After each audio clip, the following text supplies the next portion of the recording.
The fate of a popular church-run summer camp on the Mid-Island will be decided this weekend. Over the past 60 years, thousands of children have learned about the outdoors at Moorecroft Camp.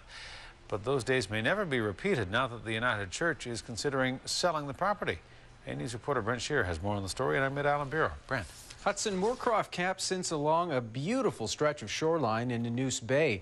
And some people are worried if the church does decide to put the camp up for sale, the property could be sold off to developers and public access restricted.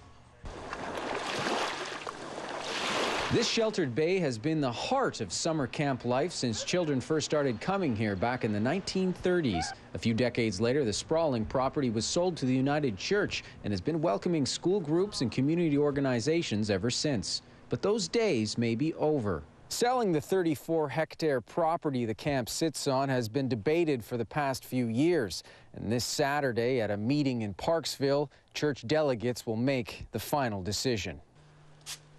Pete Vanderbeek has been the camp chaplain and is now its caretaker. He says over the years he's seen the positive influence the camp can have. The kids come, they leave their electronics at the gate, and they learn to relate to each other and to human beings without those barriers in between.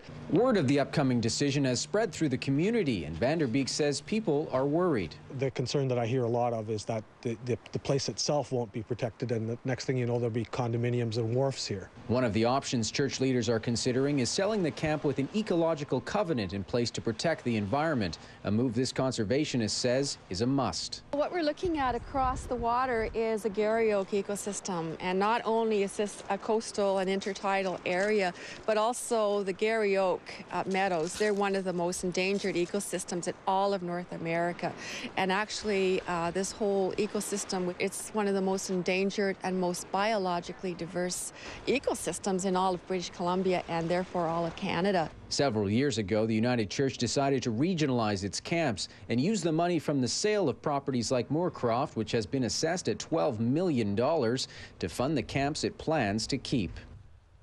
The decision on what to do with Moorecroft is now in the hands of the Nanaimo-Comox Presbytery, which is made up of delegates from up and down the Mid-Island.